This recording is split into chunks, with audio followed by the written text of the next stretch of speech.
Leeds has had a long history of flooding. For many years now, Leeds City Centre in particular has been very high risk of flooding. We've seen a number of events, particularly in the last 20 to 30 years. Boxing Day 2015 was probably the worst flooding we've seen in the city. Widespread flooding, businesses, roads, residential properties. Around 3,000 properties were affected. That closed a lot of businesses, had a big economic impact in the city, but clearly lots of people, their daily lives were disrupted.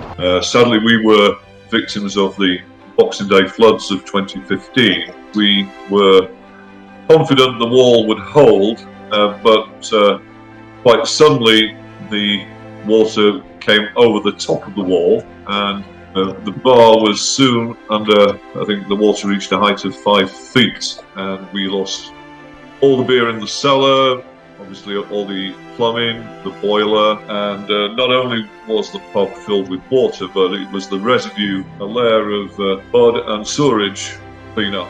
City Council took on the scheme, and it's the first real major flood scheme the City Council itself have delivered. The first phase was made up of raised defences, quite traditional flood defences, engineered hard defences through the city centre, including glazed panels. It's quite important that the flood scheme aesthetically fitted with the city centre, the high quality finish, and looked part and parcel of what the infrastructure is like already in the city centre. The two major pieces of innovation that we've included are movable weirs. The movable weirs are the first of their kind in the country in terms of flood risk management. Normally they're used for water level management, but by doing the scheme in this way, we can make more space for the water in the city centre, so we can reduce the level of the weir. The same amount of water is coming through the city, but we just give it more space.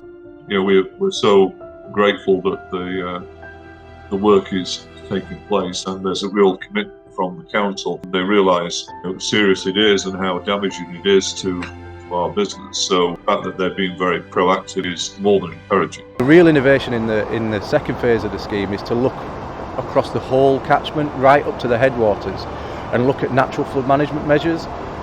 The plan being that we can plant millions of trees, and along with other measures like leaky dams, storage areas, and using nature-based solutions, we're hoping that the environmental benefits that come with that will be huge for the whole of the catchment.